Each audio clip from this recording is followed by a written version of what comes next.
Tory Taylor, who they actually needed some help in terms of their punting unit. He is going to be great. But I do firmly believe if Odunze is not on the board, that they probably trade back and gain assets and look to fortify their team across the board. But the fact that we got a bozo pick in number 8 here from the Atlanta Falcons, that's the reason why I believe also they picked to have the Bears as the winner. The early line, only on SportsGrid.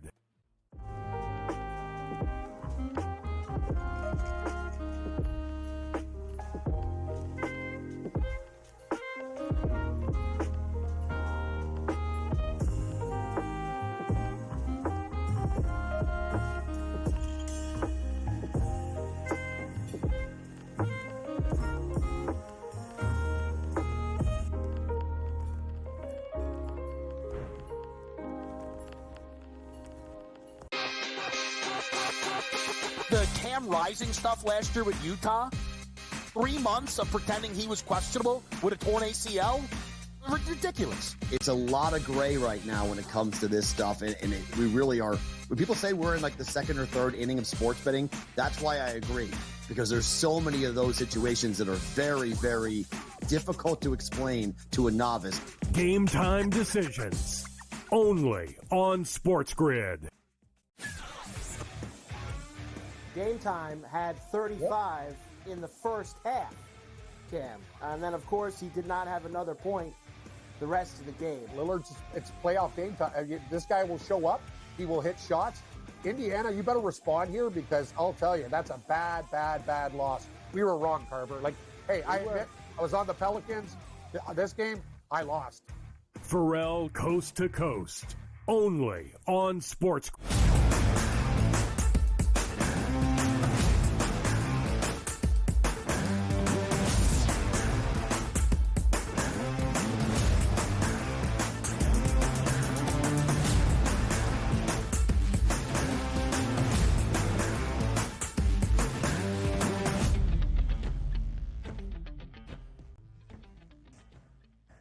Round number 2 has begun in the NBA postseason. Last night, game 2 in Denver, the Minnesota Timberwolves making statement after statement. Game number 1 of the second round in the Eastern Conference inside Madison Square Garden. The Knicks win.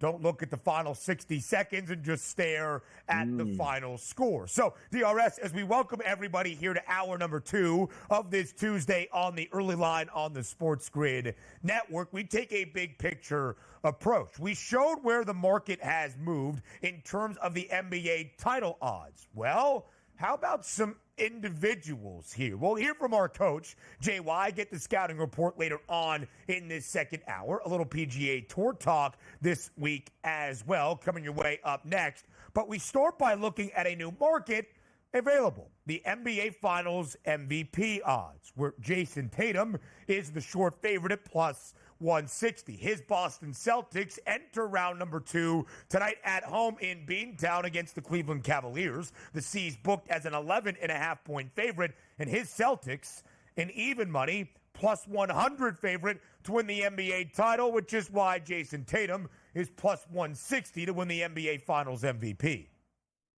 And by the way, we talk about UConn winning the championship in college and try to equate it and say, well, Ben, they got 3 or 4 guys that might be able to win the MVP or the MOP, as they call it in college basketball. Why don't you just take UConn so you don't have to sweat it out even for the plus price? I don't agree with that in the NBA.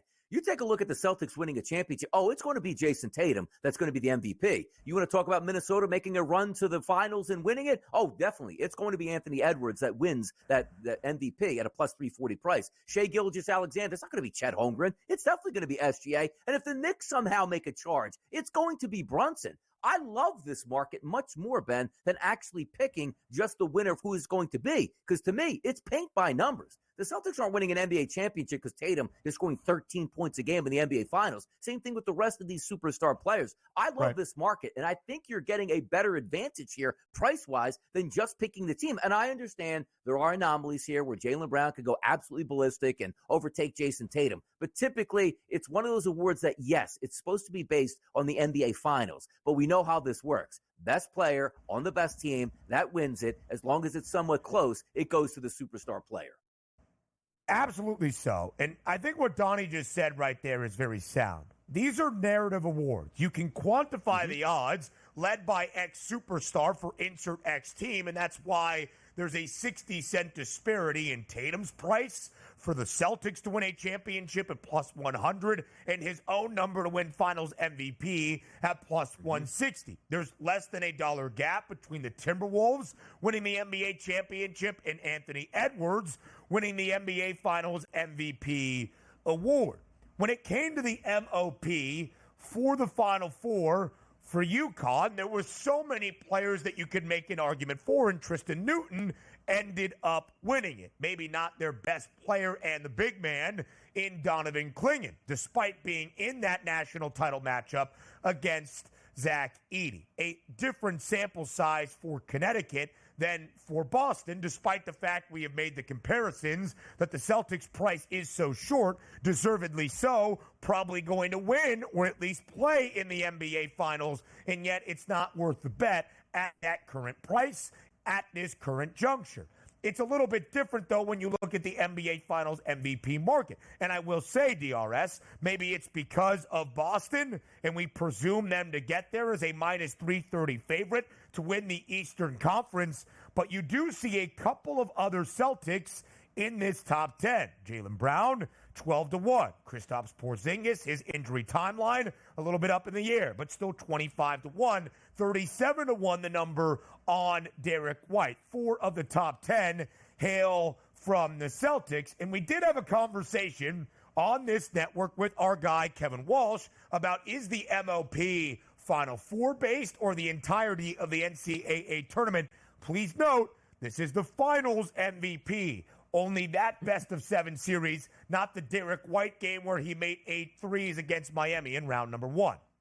Exactly, and that's why you take a look and say, well, wait a second, Kristaps Porzingis 25-1, it should be 125-1 because he might even miss this series overall. You have to remind yourself it is in just an MVP award for those games that you play in the finals, whether it be 4 games, 5, 6, or 7. That's what it's supposed to be graded on. But we also know how the human mind works at this point and says, boy, they wouldn't even have been here in this round unless this guy made 6 triples in game number 6 of the previous rounds, right? So it always gets back to who's the best player, which again, the price points here are letting you know they're much better than just picking the team. Now, there is something to be said for, hey, man, don't overcomplicate it. Lay your money on the Boston Celtics. There's a lot of really good players. Somebody might be able to steal that MVP. And yes, you will feel bad when the Celtics win the finals in a 4-0 series sweep and you pick Tatum at plus 160, and then it winds up being Jaylen Brown for the MVP, and you missed it because you made no money because you tried to get cute. But this market, I do think there is the decided edge where I don't really look forward to seeing as a battle because in order for these teams to win, the best players typically have to play the absolute best. Like, hey, Anthony Edwards, they won the NBA championship in the finals. Well, he averaged 7.8 points per game. They ain't winning the NBA finals if he does that. So we're trying to have these correlations that are a little bit far-fetched, but you get the point out here. These players play well. Their teams will win. They will be MVP. Because honestly, if Rudy Gobert has similar stats to Anthony Edwards, Edwards is getting it. We all know the NBA needs Edwards to get this, not Rudy Gobert. It is a narrative award. And at the end of the day, media members alike are going to vote for the superstar that is Anthony Edwards. Maybe what he did prior in the playoffs could influence their thinking, but it's going to be Anthony Edwards. So if you think Minnesota's going to win the title, bet Ant at plus 340 to win the NBA Finals MVP as well. To Donnie's point, maybe there is perceived more depth, talent, balance for Boston, guys we have come to know, like Jaylen Brown being the second part of the duo of the Jays or Kristaps Porzingis. But more than likely, despite what the odds say, and the Celtics an even money favorite at this moment to win the NBA championship and minus 330 to win the East, they're not going to win that Larry O'Brien trophy if Jason Tatum averages 12 points per game in the NBA Finals. He is going to have to go off to secure that 18th NBA championship for Boston, or maybe number 19, whatever the number is at this moment. I think the last non-superstar that really won the NBA Finals MVP, you go back to Andre Iguodala in 2014-15, the 2015 Finals for Golden State. That's probably the last one. You look at the recent list of winners, it's the best player for that eventual best team that is left standing. But it is worth noting, DRS, the four of the best prices right now to win the NBA Finals MVP award, all young guys. Jason Tatum, despite being in the league for a while, 26 years old. The Ant-Man is 22. Shai Gilgeous-Alexander, 25. Luka Doncic, only 25 as well. A lot of young superstars in this next era in the association. Yes, the NBA seems like they're in some good hands with these younger players. Let me just go back to Andre Iguodala, formerly of Sixers fame, who was infamous for when Allen Iverson came back to the Sixers. He didn't want Allen Iverson to be announced last in the starting lineup because it was his team. Shout out Iguodala. Now, he goes to Golden State, and he got an MVP, Ben. Let's play this out. He was MVP because the other team left him wide open on every play because he's a terrible shooter and made some of his jump shots. And also, LeBron James averaged like 40, 10, and 10 in that series. And Iguodala fouled him every single time down the court and somehow walked away with MVP. Maybe the worst MVP, finals MVP we've ever seen in the history of the NBA, Andre Iguodala. But what can we learn from it that even if a player of the caliber and superstardom of LeBron James plays for the losing team, you need to take somebody from the winning team to win that NBA Finals MVP award. Also, you saw Jalen Brunson at 10-1. If the Knicks are into the finals, it's because of Jalen Brunson. Correct. That's also worth your 10-1 number if you think the Knickerbockers can reach that stage. So the PGA Tour, the week before another major championship at the Wells Fargo. Up next.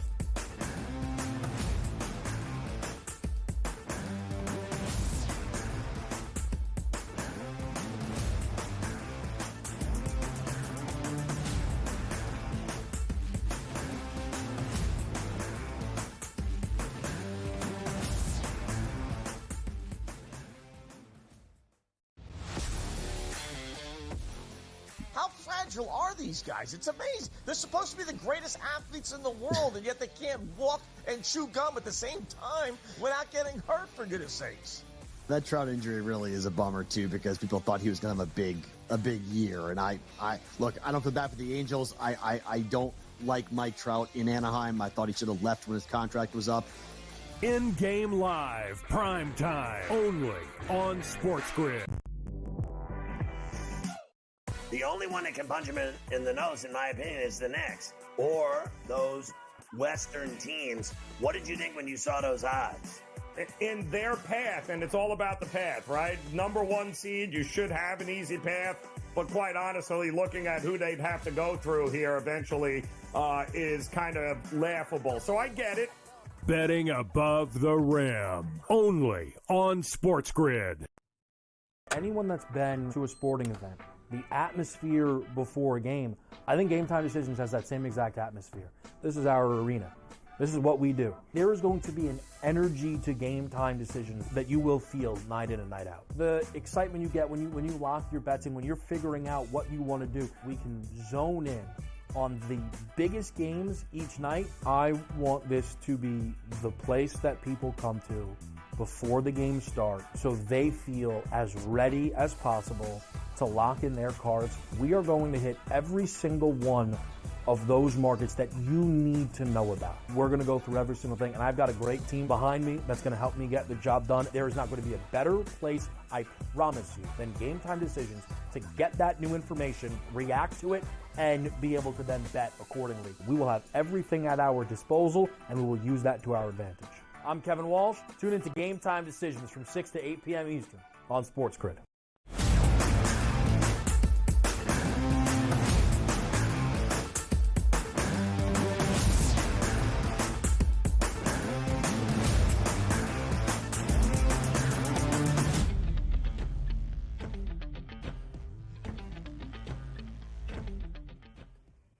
A big 2-week stretch on the PGA Tour in the world of golf. A signature event this week in Charlotte at the Wells Fargo Championship. Next week, second major of the year, the PGA Championship. To get you set for it all, Keith Stewart joins us live right here on this Tuesday on the early line on SportsGrid. Keith, live in Charlotte. Thank you for joining us today on this Tuesday. Guys, it's a beautiful day down here at Quail Hollow, 85. Partly sunny. I can't wait to get into this field. And the top 69 are here for our next sixth signature event of the 2024 season. Let's go.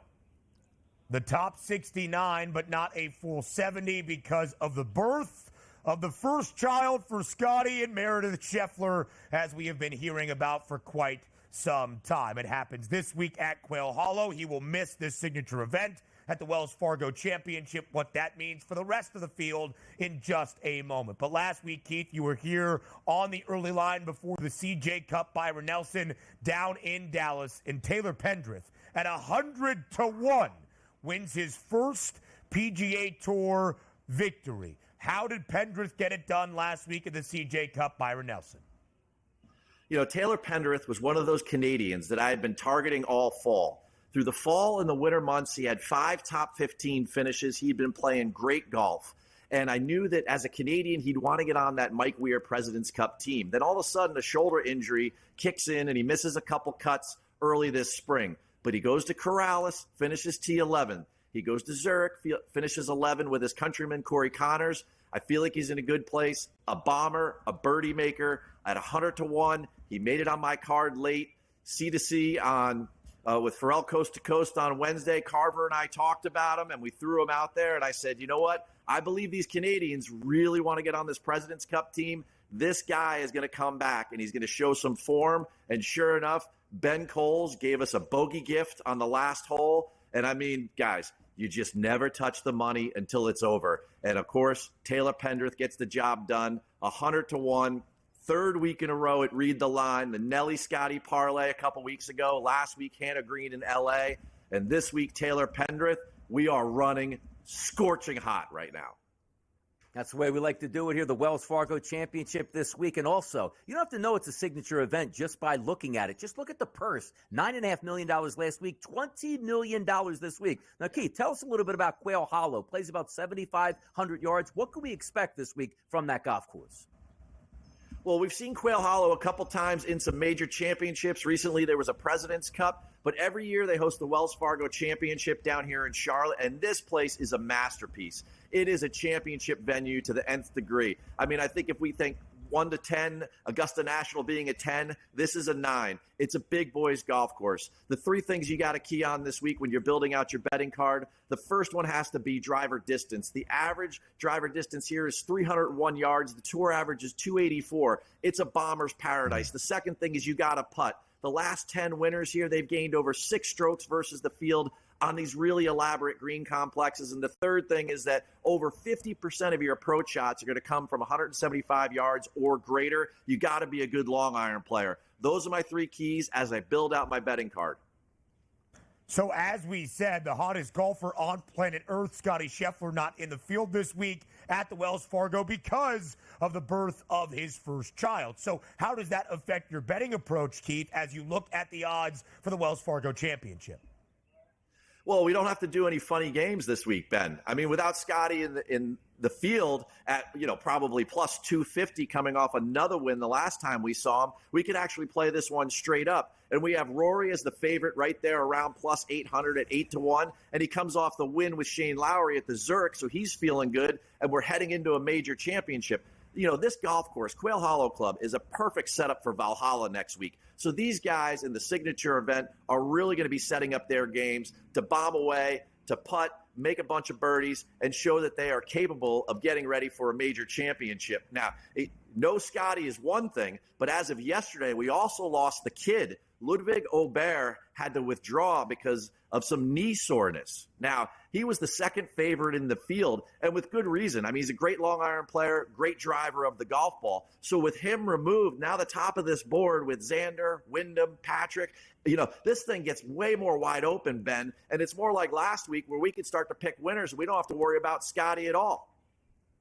By the way, Keith, I actually like where they're placing some of these signature events at. Not actually the golf course itself, but the time on the map. It used to be a week before a major championship. A lot of the best golfers would take that week off, rebuild their legs, work on their game for the specific golf course that they're going to work on. And also, as we saw, the week after the Masters used to be basically a week off when you head up to Hilton Head. They make that a signature event. Now we're getting the best golfers out there more and more in some events that we normally don't see.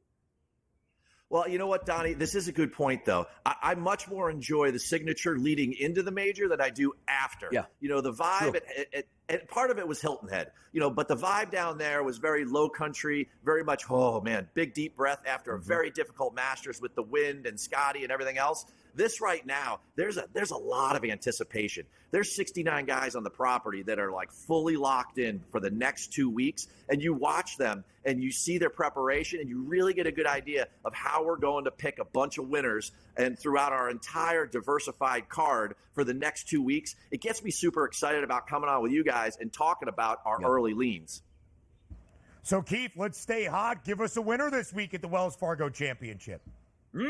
Well, they say that you can't defend here at the Wells Fargo Championship, but you know what? Scotty did it at the Players, and I think Wyndham Clark does it here. He was 19 under last year. He won by 3. He was ranked 80th in the world. Now he's 3rd in the world. Are you kidding me? I mean, the guy's a better player now. He's won a signature event and a U.S. Open since then. I think he still has the skill set, and he's a better player to get it done. And the guy that I also love, kind of in that middle tier, is Sahith Theegala. He's sitting right at plus 3,000. Sahith is so much better of a ball striker now, and you complement that with the putter, which I said is already a huge key here. In 5 signature events this year, Sahith has a 2nd, a 2nd, and a 6th. He was also top 10 at the Players. So keep an eye on him because short game and breakthrough winners here, Rory, Ricky, Wyndham, of course, Max, all those guys, it's happened here, and I think Sahith has a great chance to do it again. Keith Stewart, we appreciate the time. Enjoy this week at Quail Hollow. To the NFL, we go next, live right here on the early line.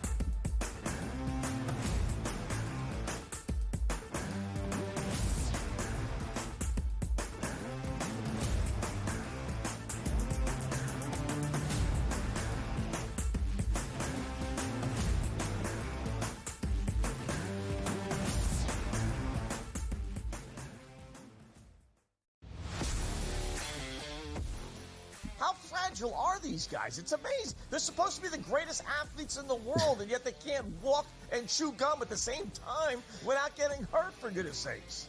That Trout injury really is a bummer too, because people thought he was going to have a big year. And I look, I don't feel bad for the Angels. I don't like Mike Trout in Anaheim. I thought he should have left when his contract was up. In-game live, prime time, only on SportsGrid. The only one that can punch him in the nose, in my opinion, is the Knicks or those Western teams. What did you think when you saw those odds? In their path, and it's all about the path, right? Number 1 seed, you should have an easy path, but quite honestly, looking at who they'd have to go through here eventually is kind of laughable. So I get it. Betting above the rim, only on SportsGrid. Anyone that's been to a sporting event, the atmosphere before a game, I think Game Time Decisions has that same exact atmosphere. This is our arena.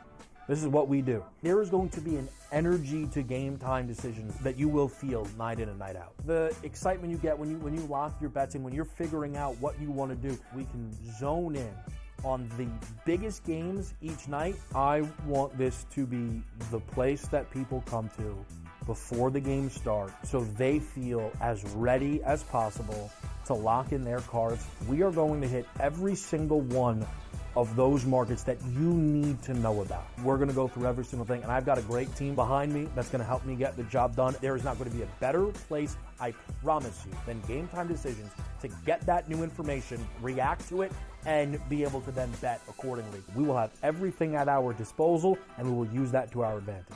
I'm Kevin Walsh. Tune into Game Time Decisions from 6 to 8 p.m. Eastern on SportsGrid.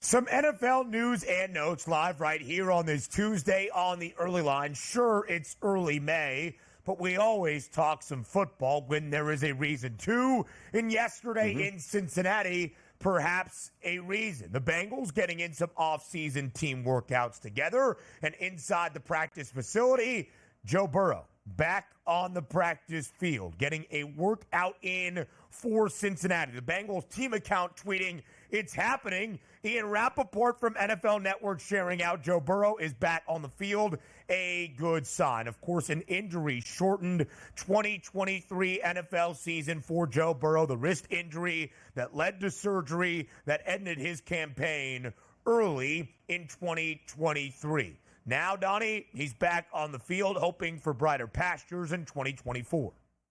And we'll see, because we might have a lot of changing parts on this team, which already saw Joe Mixon no longer be their starting running back. You got unhappy wide receivers across the board and a quarterback coming back off of an injury. So a lot more question marks. And also, from a Bengals perspective, you are playing in one of the toughest, if not the toughest divisions in football, where you can't afford to have a misstep here with players and or injuries throughout your season. So, yes, it is good that one of the better quarterbacks is back and looks healthy for the season, but this is nothing short of what we always see for the Bengals. Joe Burrow coming back off some sort of injury here, ruining some of his offseason. So hopefully this year he can stay healthy. But as I said, being one thing, hopefully those players around him are healthy and happy as well. And I don't think that's going to be the case.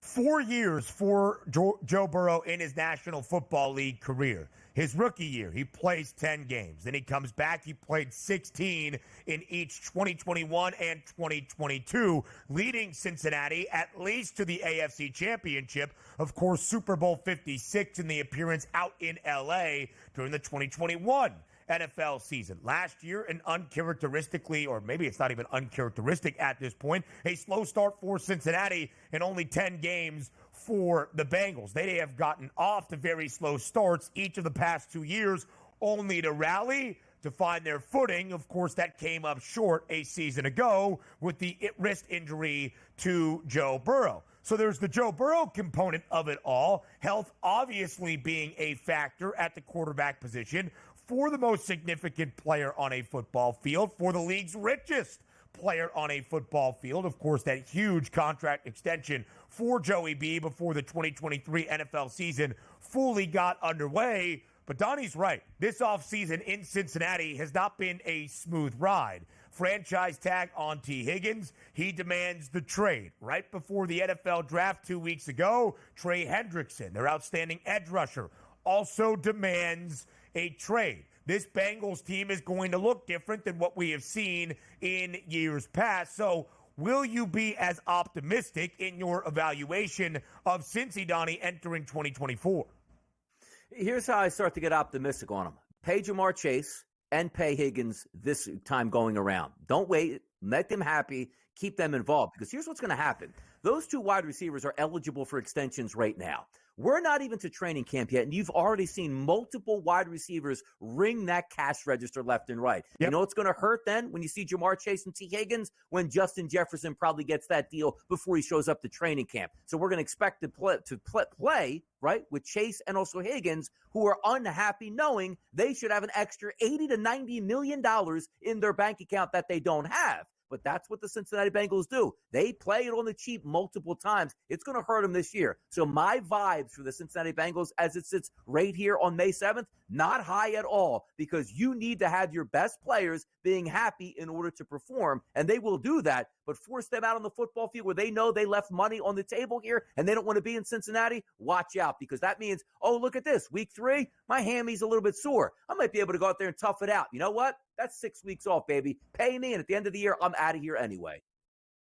You see the odds right there, tied for the third best price for Cincy to win the AFC title, and that anticipation is around Joe Burrow. 13-1 for the Bengals to win Super Bowl 59, 10-1 price on Joe Burrow to win the NFL MVP. That direct correlation we discussed with the NBA Finals MVP market. If Joe Burrow is healthy, will the Bengals be playing in an AFC Championship game? Joe Burrow? No, he's not going to be playing there because I don't think it's going to be a great year for the Bengals just based on what I just laid out. You need to have those vibes going into the season good and hitting all the way around in that tough division. And I don't think the vibes are going to be high, which includes, I don't even know if T. Higgins is going to be there game number 1. If he is on the roster, he'll probably be so bent out of shape. We are going to go back to the NBA with our coach James Young up next, live right here on the Early Line.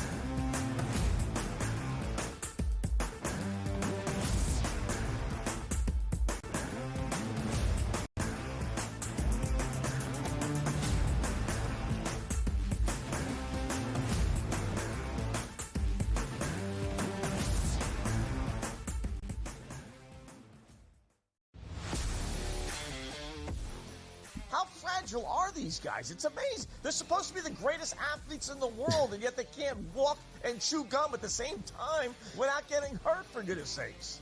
That Trout injury really is a bummer too, because people thought he was going to have a big year. And I look, I don't feel bad for the Angels. I don't like Mike Trout in Anaheim. I thought he should have left when his contract was up.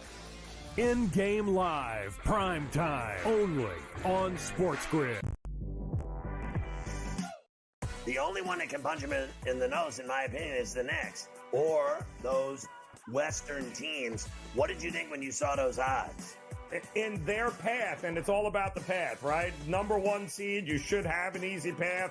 But quite honestly, looking at who they'd have to go through here eventually is kind of laughable. So I get it. Betting above the rim, only on SportsGrid. Anyone that's been to a sporting event, the atmosphere before a game, I think Game Time Decisions has that same exact atmosphere. This is our arena. This is what we do. There is going to be an energy to Game Time Decisions that you will feel night in and night out. The excitement you get when you lock your bets in, when you're figuring out what you want to do, we can zone in on the biggest games each night. I want this to be the place that people come to before the games start so they feel as ready as possible to lock in their cards. We are going to hit every single one of those markets that you need to know about. We're going to go through every single thing, and I've got a great team behind me that's going to help me get the job done. There is not going to be a better place, I promise you, than Game Time Decisions to get that new information, react to it, and be able to then bet accordingly. We will have everything at our disposal, and we will use that to our advantage. I'm Kevin Walsh. Tune into Game Time Decisions from 6 to 8 p.m. Eastern on SportsGrid.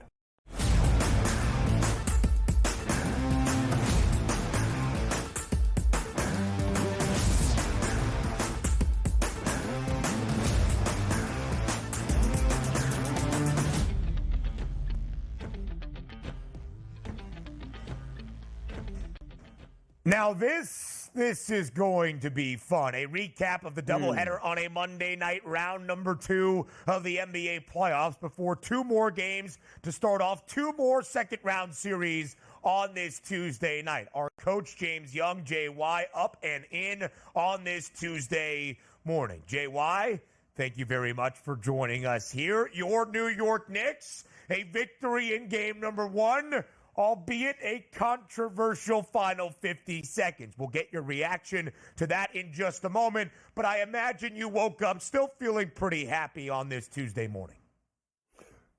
Ben, I can't take this much longer.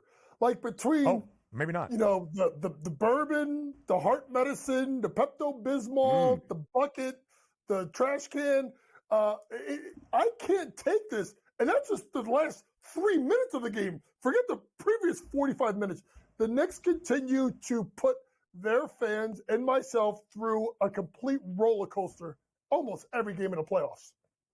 Listen, this is the story for the New York Knicks. All 7 games decided by 11 points or fewer. 6 of the 7 points or less. 4 points. That was the difference last night, 121-117. The New York Knicks win game number 1, but the Indiana Pacers do cover as a 5.5-point underdog inside Madison Square Garden. JY, you said the pace would be up. It certainly was. Game 1 goes over 217.5. Obi Toppin against his former team in East Bay through the legs windmill inside MSG. That was crazy. But, JY, what was crazier? The officiating in the final minute of regulation. We had the Aaron Naismith incorrectly called kick ball, as was released in the 2-minute report. We had the very controversial Miles Turner illegal screen, where Dante DiVincenzo deserves a Tony for that acting job on Broadway. What did you make of the final minute and its result that allows New York to win game number 1? Well, obviously the officiating is going to be talked about, and let's be honest, out of the 2 calls, the Naismith one was the one that was just completely botched. When you get into a fact of the Miles Turner illegal screen, like letter of the law, you're supposed to give the guy a step. So letter of the law, is it an illegal screen? Yes. The problem is, folks, that it's so inconsistent. I said this on this network. I compare setting screens to pass blocking in the NFL. You can call it every single time it's illegal. But the problem is that if something is legal for 47 minutes, then it's got to be legal the last minute. And I think that's the problem that the Indiana Pacers have, is the fact that that call was made and you want it to be decided. And it was a great acting job by Donnie DiVincenzo. And a scary one at that, because if he does not get that call, Miles Turner, who could shoot the three really well, had a wide open three in the slot with OG Anunoby worried about Siakam in the corner. So the Knicks got away with one, absolutely. But you have to start to also look at, this is the problem I had with Indiana, folks, the ability to get stops. And when a game got tight, the Knicks made enough plays and got scoring, and literally they jumped on Jalen Brunson's back. But one part of the game that's not going to be talked about is there was a stretch with about 3:30 left to go. You had a steal by Anunoby, which led to a three, I do believe. Then another steal by Anunoby, which led to a dunk. And then a really good contest on Siakam. The game was starting to turn Indiana's way, and OG brought it back to New York by getting three critical defensive plays in a row. By the way, it was a touching moment also after the game at the Garden when referee Zach Zerba traded his jersey to Donnie DiVincenzo for a photo op last night. How impressive, JY, was that across the board? But if we look at point guards here in this series, we've only been through one game. You take a look at Brunson, 14 of 26, 43 points. And then you take a look at Tyrese Halliburton, 6 points. You can't, look, if you get 40-plus points off the bench, you're supposed to win here. But you can't get 6 points out of Halliburton and expect to take down the New York Knicks here, Coach.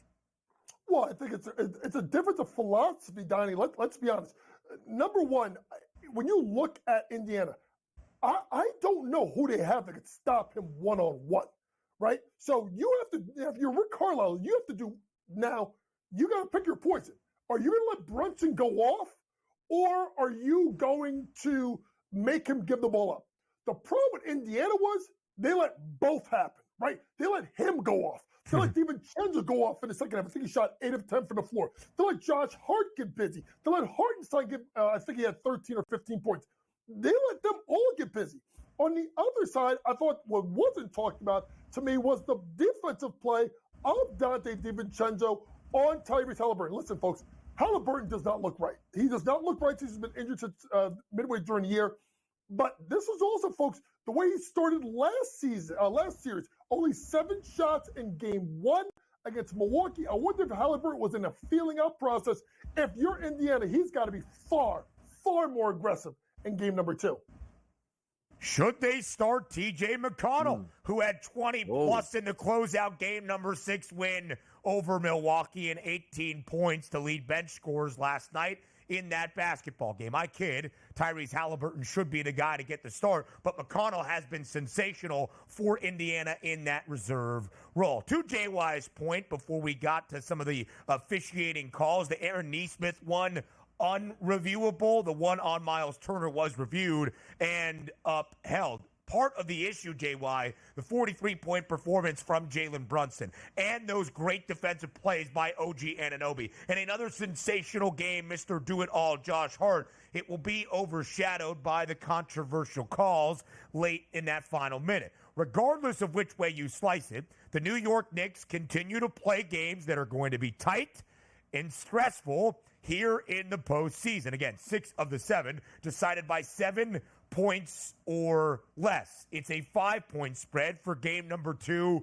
tomorrow night inside Madison Square Garden. The New York Knicks, a 1-0 series lead, in greater than a $4 favorite to win this series outright. JY, previewing the series yesterday, you said you had some concerns and that Indiana presented some challenges for the New York Knicks. Is what we saw in game number 1 tight throughout the entirety of the 48 minutes going to be the story of the rest of the series? Yeah, they're going to play with pace. They got to, man. They got to get this game up and down and make Tibbs go to that bench. And I think that's the big thing that's coming out of this area is you got to find a way to get Precious more time. You got to find a way to get Mitchell Robinson, who doesn't look right, more time. You have to find a way to get Deuce McBride more time because you're not going to be able to sustain your, 4 or your 5 starters, folks, playing 20 minutes or more in the second half, including Hart and DiVincenzo not coming out. It's not sustainable. At least you would think so. But, Tibbs comes from that Jeff Van Gundy, Pat Riley tree, which is you are in great physical condition. And Tibbs talked about the fact of Josh Hart playing for Team USA being in such great shape. I want to say one thing first, real quick. You mentioned McConnell. Now, you don't pull a Halliburton, but I would be curious to see McConnell with Halliburton in the backcourt together, Naismith as the 3, because Nembhard is too small to guard someone like Brunson. Maybe have Naismith guard Brunson a little bit in front of Nembhard, who's too small, and let McConnell be a little bit of distributor and maybe put Halliburton off the ball bench so he can have more opportunities to score. They got to find a way to unlock Tyrese Halliburton because when he's going downhill and he's scoring, his assists become even more dangerous because he gets more guys involved. If you're looking at Indiana, maybe you're saying, hey, Tyrese Halliburton, our all-star, scored only 6 points and we lost by just 4. There could be some optimism for game number 2. That's tomorrow night. Game number 2 in the Western Conference Series between the Nuggets and the Timberwolves. That was last night. JY joins us for a second consecutive segment. Is the series already over as the Timberwolves steal 2 on the road at Alton? Find out next.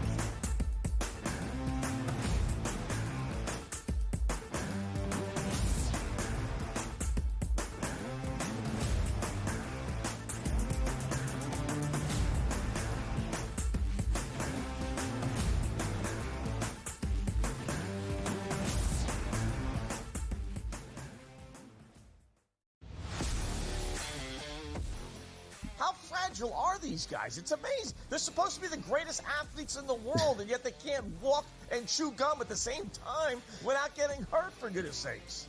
That Trout injury really is a bummer too, because people thought he was going to have a big year. And I look, I don't feel bad for the Angels. I don't like Mike Trout in Anaheim. I thought he should have left when his contract was up. In-game live, prime time, only on SportsGrid. The only one that can punch him in the nose, in my opinion, is the Knicks. Or those Western teams. What did you think when you saw those odds? In their path, and it's all about the path, right? Number 1 seed, you should have an easy path. But quite honestly, looking at who they'd have to go through here eventually is kind of laughable. So I get it. Betting above the rim, only on SportsGrid. Anyone that's been to a sporting event, the atmosphere before a game, I think Game Time Decisions has that same exact atmosphere. This is our arena. This is what we do. There is going to be an energy to Game Time Decisions that you will feel night in and night out. The excitement you get when you lock your bets in, when you're figuring out what you want to do, we can zone in on the biggest games each night. I want this to be the place that people come to before the game starts so they feel as ready as possible to lock in their cards. We are going to hit every single one of those markets that you need to know about. We're going to go through every single thing, and I've got a great team behind me that's going to help me get the job done. There is not going to be a better place, I promise you, than Game Time Decisions to get that new information, react to it, and be able to then bet accordingly. We will have everything at our disposal, and we will use that to our advantage. I'm Kevin Walsh. Tune into Game Time Decisions from 6 to 8 p.m. Eastern on SportsGrid.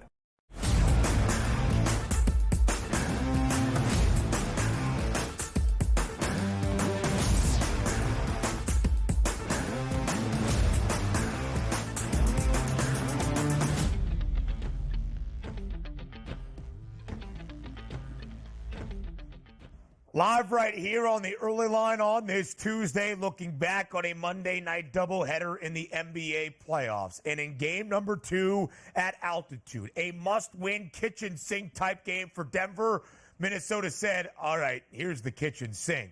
106-80. The Timberwolves win by 26 to win both games to start this series in Denver. 26 points, up by 30 plus at points last night as well. JY, how have the Timberwolves been this dominant in Denver? Their defense travels. I mean, at the end of the day, when you have a young team and it's about defense and it's concerning, can your team take it to another level? And this Minnesota team have guys that put you in jail. I mean, Jamal Murray looked like Allen Iverson against the Lakers, and now he looks like Chris Childs against the Minnesota Timberwolves. I mean, what this team is doing defensively is amazing. And guys, take away Mike Conley, right, the veteran. These are young guys, man. These aren't like grizzled veterans, 10, 15 years that have been through playoff war after playoff war. These guys have taken it to another level defensively. And literally, you're looking around and you're like, who on Denver is going to make a shot and who's going to create one? So to me, the defensive play and just coming out and locking up Jamal Murray, holding him to 3 of 18 from the floor. I haven't seen Jamal. I know he's banged up with the calf. He has not looked as bad ever in the playoffs. And he's looked bad in back-to-back cases. I know he played well in the second half of game number 1, but what they did defensively was really amazing, Ben. I'll tell you, just being stunned at the final outcome, 26 points on the road in a must-win game number 2 for Denver on their home court, and they only score 80 points. And also you say, well, yeah, probably Rudy Gobert was unbelievably tremendous on defense. Coach, he didn't even play last night, and yet you see that first half where Minnesota was the clear side and absolutely took it to the Denver Nuggets. I look back on that regular season where Karl-Anthony Towns basically missed a month and say, okay, we're going to learn to play without one of our better players. Rudy Gobert's down yesterday. They didn't skip a beat. Everything has been going right for the Timberwolves, and the joke's going to be, Coach, what happens if you have a 4-game sweep to start your playoff run against the Suns? If you have a 4-game sweep against the Denver Nuggets, which right now, as Ben pointed out earlier in the show, is the favorite at the FanDuel Sportsbook for a sweep in this series. Unbelievable what the Timberwolves are doing here, Coach. It really is. And as Chris Finch standing up, sitting down, I don't think it matters. What he's done has been absolutely fantastic defensively. But the thing that I thought was really, really smart of him is putting Kyle Anderson into the starting lineup. And Kyle Anderson is just, I've talked about it. I don't know. Listen, Donnie, it could be my Jersey bias. It could be my Bob Hurley bias. But these Jersey kids, they just know how to ball. And they play the right way. But Kyle Anderson going into the starting lineup, just a Swiss Army knife. One of the more underrated free agent signings because he's a guy that just does what you need to do. He's kind of like a chameleon. So great job by Kyle Anderson. Nasri does the stuff off the bench. Alexander Walker, like I'm looking at this, I'm like, all right, this, I thought Minnesota may win the series after game 1. But I'm looking at this now saying like, are we going to even get a series now? Because all of a sudden we got this blowout victory and there you look at Denver like, I don't know where, if you or Mike Malone, you go to and say, hey, we got this to hang our hat on for game number 3. They literally have nothing. JY, the odds makers kind of thinks this series is over. Again, Minnesota in 4 is plus 100. It's even money at this moment. If that is not going to be the case, what is the adjustment that Denver makes before game number 3 on Friday? I guess good news is they have many days off to figure things out before they head to Minneapolis. Well, one, they're going to have to find a way to get, I think, Jamal Murray on the move and get him scoring. That's if Jamal Murray even plays on Friday night, depending on his little throwing the Frisbee or whatever he threw on the floor last night. By the way, I'm 47 years old. Those heat pads, they still use those things? Like, I don't even know they use those things anymore. Those are like from when I played. Ben, you may not have dealt with those heat pads. Donnie and I, we're a little bit more mature than you are, a little bit older than you are. So we have to deal with this. Sure, the heat pads were a feature of Sanford and Son each and every night. Good stuff. Yep, true. But when you look at it, guys, you got to get Jamal Murray going. And for me, you have to find a way to get some kind of bench production. I talked about it. I thought Reggie Jackson could have did it. Reggie, not doing a good job. 1 of 6. Justin Holiday gave him some minutes here. But to me, it's just you got to find a way to get off to better starts, and you got to get Jamal Murray locked in, and you got to get some kind of bench production so that when you go to your bench, you're not losing it. You can at least keep it minimum even, if not gain some kind of advantage. Two things we know for sure here, Coach, is maybe how long this series might go for, or even how long this segment might actually go for. But let's take a look at the NBA Western Conference odds to win here. We're taking a look at some big movement now. The T-Wolves, a minus 115 price now. OKC, the top seed in the West, plus 280. You see the Mavericks at 420, and everybody leaving those Denver Nuggets left for dead at 7-1. Are we agreeing with these price points, or, Coach, do you look at the Denver Nuggets and say, whoa, just a week ago, they were that minus 115 or so price. Now we're looking at them at a 7-1 price. Any chances the Nuggets can actually come back and make this a series, and let alone win this series? I don't think they can come back and win this series. If you are lucky here, I think you could look at maybe 6 games. You split the games in Minnesota, and then you don't lose on your home court in Game 5, and it goes back to Minnesota for a Game 6 closeout. But I think the odds are right here. I do think the Oklahoma City Thunder and Dallas series is going to be a little bit closer than people think. I think this is going to 6 or 7 games, so I think that could be a little bit of a tighter spread between those two. But when you got those two guys, those two monsters, and Towns and Edwards, it's just really hard to beat a team like that, especially if they could turn around defensively and do what they did. Folks, they won by 20-something points, and their best defender wasn't even there. Like, that's the scary part about it is, let's see what happens in Minnesota. They will be fired up come Game 3 Friday night. 54 combined points for Ant and Cat, not an animal show, but the leaders of the Minnesota Timberwolves. And they held the Nuggets to less than 35% from the field without Rudy Gobert. Friday's Game 3, a far way away. A doubleheader of game number 1s. A preview next.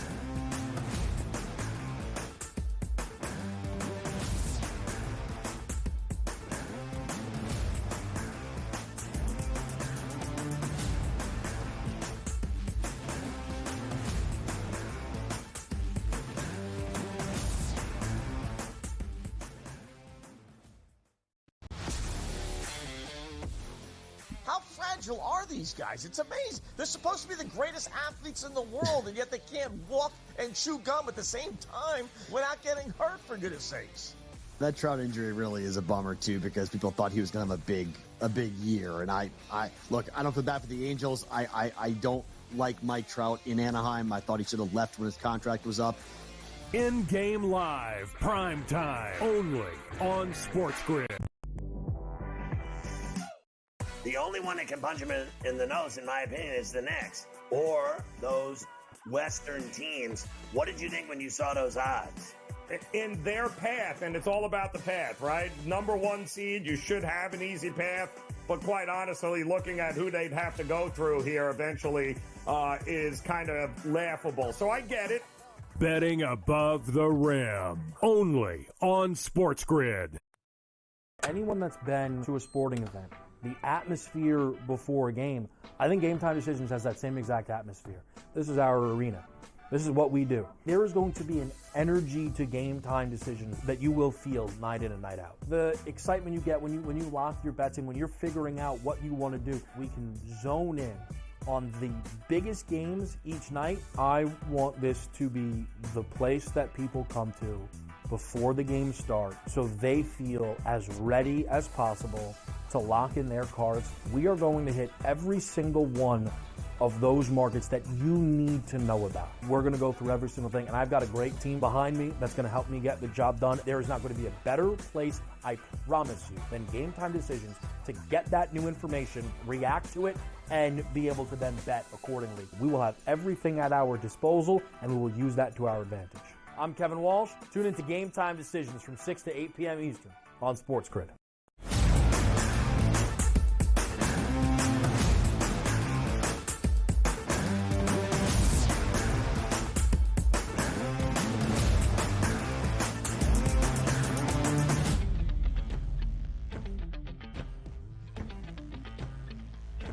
We haven't even started game number 1 of the second round series in Boston between the Celtics and the Cavaliers, and the odds makers already think it is finished. A 12-point spread tonight inside TD Garden in favor of Boston against the Cavs, who won game number 7 on their home floor on Sunday afternoon to move past the Magic and advance to the second round set. 12 points, JY. A 12-point spread for a conference semifinal series playoff opening game. Total on its way up to 210. When you look at this 12-point number tonight, will game number 1 in Boston be more competitive than that spread indicates? I don't think so. And the amazing thing is I do think that 2 to 3 games, I think Cleveland did cover the spread against Boston, including that one wild game that I think that Boston was up huge in the fourth quarter, third quarter, and they lost it, I think, in a 105-104 game. So, yeah, even though Cleveland's done well against the spread, I look at the way Cleveland went into the playoff scenario of trying to get themselves the 4 seed to play Orlando to just get out of the first round. So they're really happy. And here comes Boston, a team that usually in the first game just tries to throw the hardest haymaking knockout punch right away to try and tell you that this series is going to be a wrap. Now, listen, do I think Donovan Mitchell can steal a game in this series? Probably. But is it going to be game 1? Absolutely not. I compare it to what happened in game number 1 against Miami. I think Boston comes out and they absolutely crushes Cleveland. You got to remember, folks, Cleveland only had a 1-day prep for this. So they basically won on Sunday, 1-day practice, turn around, play on Tuesday. That's not a good sign for a Boston team that's probably been waiting, knowing that they're prepping for both teams as they get ready for the second round. I like Boston minus the 12 points. I would be willing to go even alt line. I think I saw it late last night. I don't know what it was today. A 14.5 at about plus 130. I think they win by 15 plus. I think they win going away game number 1. Coach, talk to me a little bit about this series, too, because the final 3 games of the previous series for Cleveland against Orlando, Jared Allen missed those 3 games. He averages close to 17 and 11 on the season. Banged up ribs. He's questionable for the game tonight. Could he have an advantage in this series? Let's just say Porzingis doesn't come back earlier than later. And could the Cavaliers maybe make a game of these first couple games if they can steal some of these Porzingis minutes away? Well, they're going to need Jared Allen to make this any kind of a competitive series. Let's be honest, Donnie, because of the fact of his ability to rebound and really be aggressive. And what it also does is allow Evan Mobley to turn around and play the 4 spot. So I think they kind of naturally go together defensively. And I think, listen, I'm not convinced of Evan Mobley guarding anyone as a 5 because I just think he doesn't have the muscle and the defensive tenacity inside to really bang with people. So they really need Jared Allen here to come back. If Jared Allen doesn't come back, then in this series at all, then it's definitely going to be a sweep. They need him as that inside presence, someone that could score around the rim and pose some kind of fear. So as he rolls to the basket, you got to worry about them. And then that could open up shots for Strus, LeVert, Garland, some of these shooters for Cleveland. The Celtics a minus 3,500 favorite on the series outright price to beat Cleveland in advance of the Eastern Conference Finals, where currently the Celtics are a minus 300 odds-on favorite to win the Eastern Conference crown. We expect much more competition in the other second-round series that begins tonight in Oklahoma City. The Thunder a 3.5-point favorite against the Dallas Mavericks. If you expect a blowout, JY, in Boston, how tightly contested is game number 1 in OKC?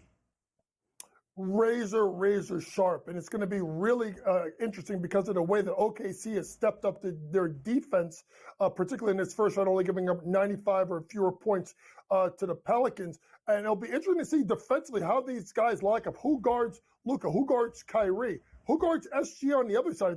Is it Jones that guards? Does PJ Washington guard a little bit of Luka because of his length? It's going to be really intriguing series. I think losing Maxi Kleber is going to hurt them, obviously. I would look at Derek Lively in regards to rebounding because I think the fact that that's where you can kind of get OKC on the boards. But I think OKC is the better team. I do like them minus the points, but I may let this game play out a little bit early. Maybe just take them on the money line because I think it's going to be a really tight game 1. The odds makers listening to Donnie right side. He went on his diatribe yesterday and said how disrespectful the minus 120 series outright price was to the Oklahoma City Thunder. Now OKC minus 130. You did it, Donnie. You did it. JY, thank you for the scouting report here on this Tuesday morning. A doubleheader of NBA playoff action tonight. Hit the fadeaway to the break, or maybe the fadeaway to hour number 3, which starts after the break, live right here on the SportsGrid.